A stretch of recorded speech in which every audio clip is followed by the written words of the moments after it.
The whole entire time you were gone, they got 0 wins. I will tell you, though, it was easier to take in the baseball and not rage.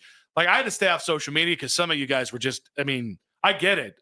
You're watching it with expectations. I was just watching it on vacation. I was raging. It was so much easier to watch it completely detached from anything. I was raging. Than if I had to talk about it every day as well. And the sad part is I spent a lot of time with my father-in-law this weekend, and he has hit the point of apathy. He stopped caring. That man has cared about every Cleveland sport for 50-plus years. He loves Cleveland sports, and he was like, "Yeah, I don't really want to do this right now." I mean, we guessed he watches everything. When will Guardians fans hit apathy? It wasn't this weekend because there was a lot of rage there. He hit it. I was raged. I especially when certain parts that just kind of get you in different ways.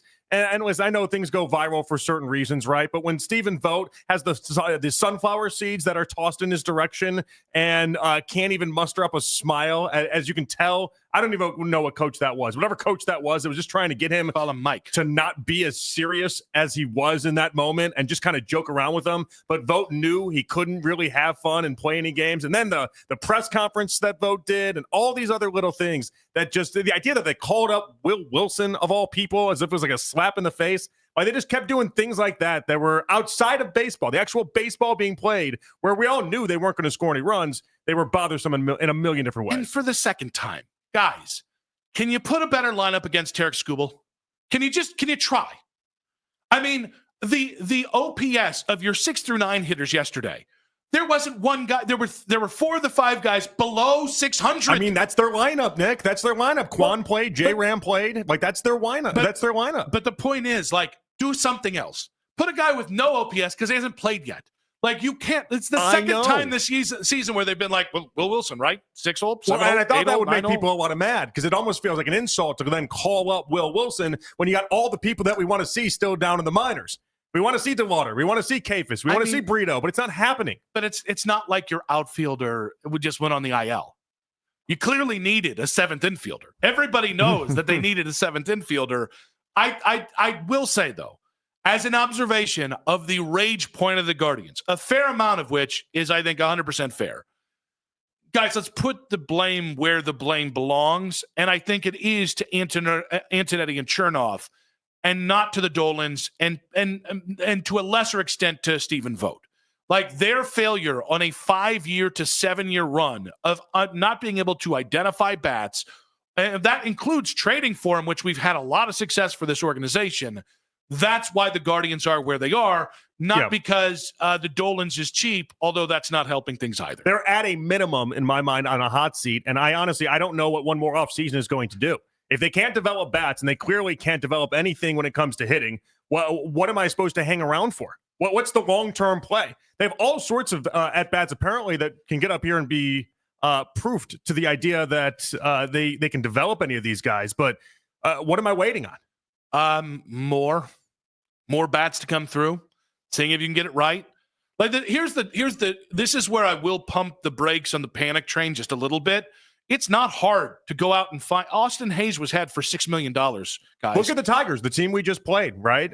Torres was a name we talked about in the offseason, was it not? Yes. Torres is the starting second baseman this year for the AL All-Star team. And, I mean, if you look at it, you could have put just on Naylor and Jimenez, if you put that money just into Hayes and one other hitter, your offense is probably just functional enough to be certainly not on a 10-game losing streak right now, but maybe 5, even better than 500. Okay, but then they need to start doing what is something they've avoided for a very long time, and that is paying proven Major League Baseball talent and to stop thinking that they can do it. So because they can't do it. You can't, but you also need to understand, like, there has to be a balance between leaving spots open for young players and leaving every spot open for young players.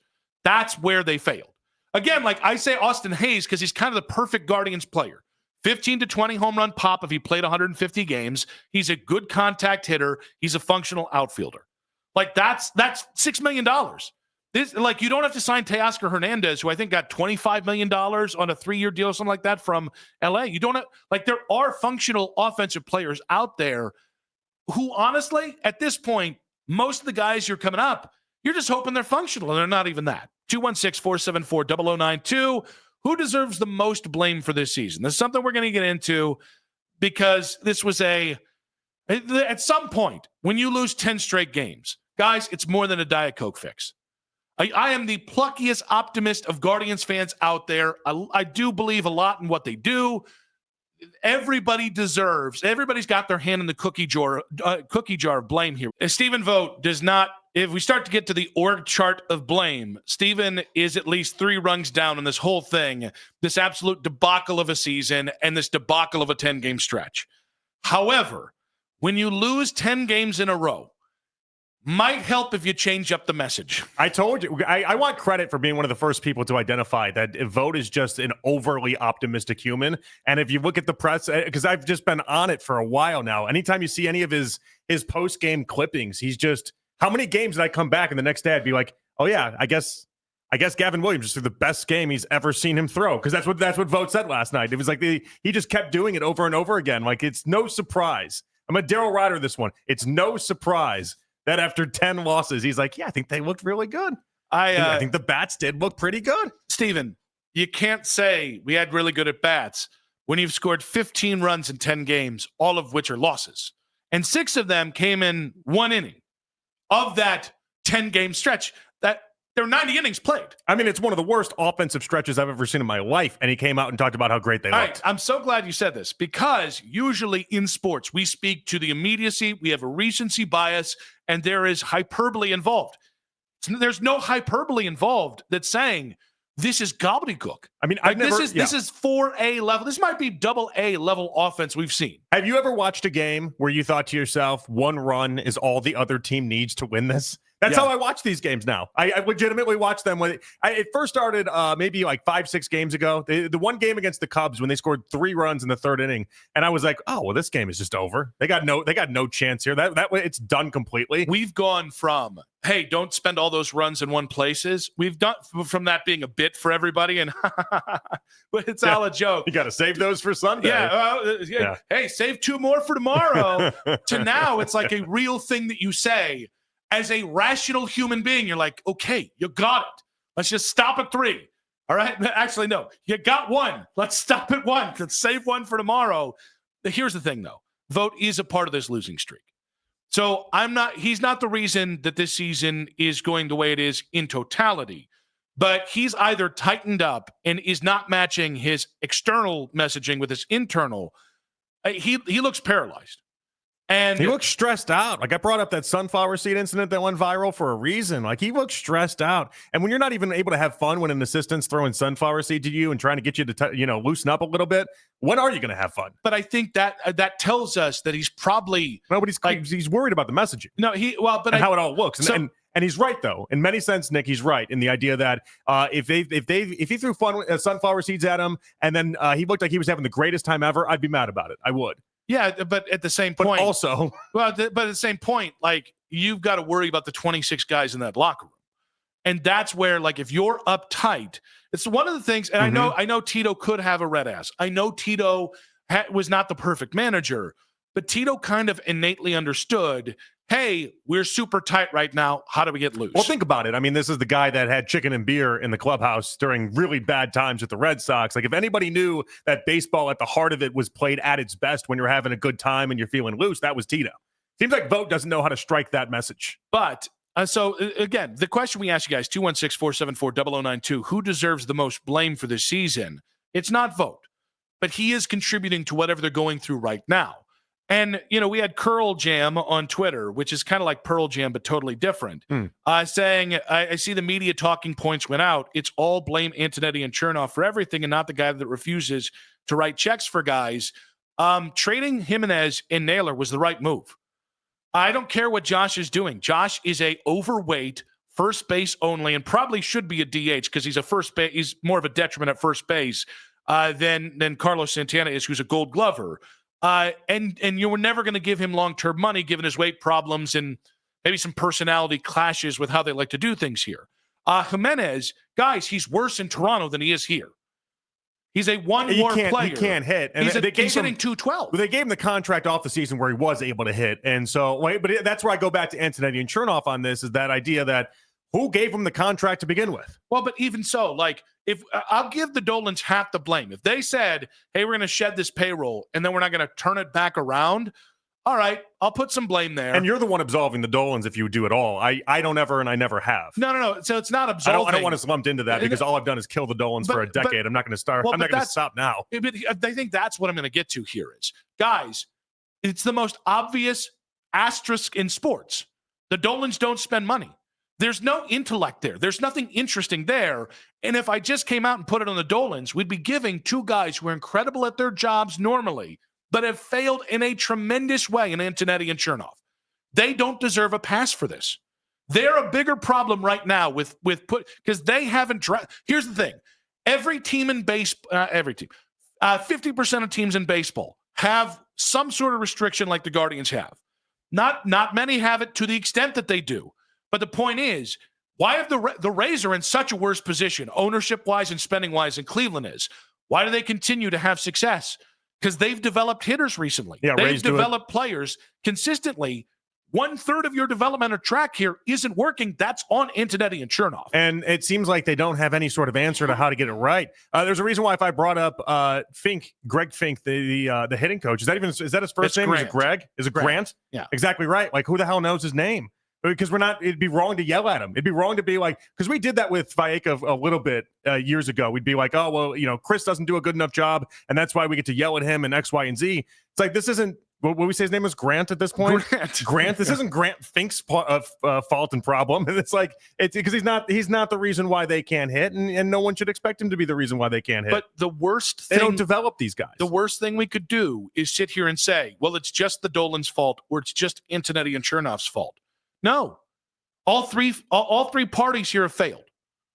And so it's like this idea that you have to come out and you only play one note here. Guys, you don't get from the ALCS, even if that was an overperformance of where they should have been last year. Yeah, and they were non-competitive. You don't get to that to here without multiple people screwing up. So it starts with Antonetti and Chernoff because of the development, because that's the thing they're supposed to do. If you can't develop hitters, pitchers, relievers, all that, if you can't do that, you will not have a job. In Cleveland, in Tampa, you can get away with that crap in New York where you can spend money and just outspend your mistakes. You can't do it here. That's where it starts, and then we can go to the Dolan's cheap after that. I just think they've been here too long.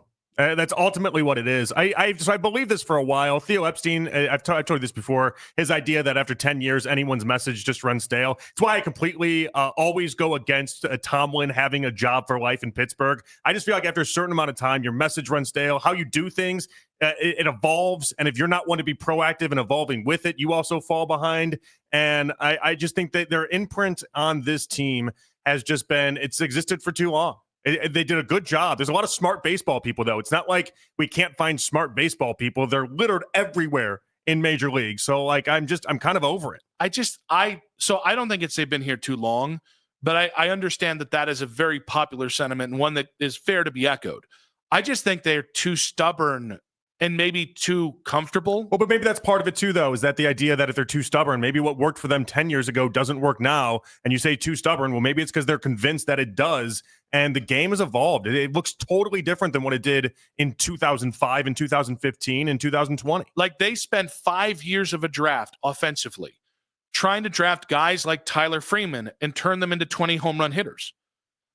I mean, and by the way, this even goes back to like Naquin. They thought, we're going to get a team full of elite contact players. That's the only elite trait you're going to have.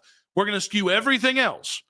And if you do that, and by the way, slight oversimplification, but I'm just trying to radio it up so it's a little but like they leaned into that theory for 5 to 7 years, and every failure that they had from Naquin, I know Zimmer's a little different, but elite physical tools there. Every great contact hitter, they ended up being okay contact hitter, which with 5 home run power isn't good enough. Yeah. It's so obvious. Now, is that fireable? I don't think so. That's the problem. They're still at a point where they've done more things though. Caminero, both Diaz's that we bring up, like we're starting to have some of these misses that we didn't have 10 years ago, and they're missing in certain areas that we just typically didn't see them missing. That is fair. And by the way, everything we're saying this year, on steroids a little bit, is the same thing we said 2 years ago.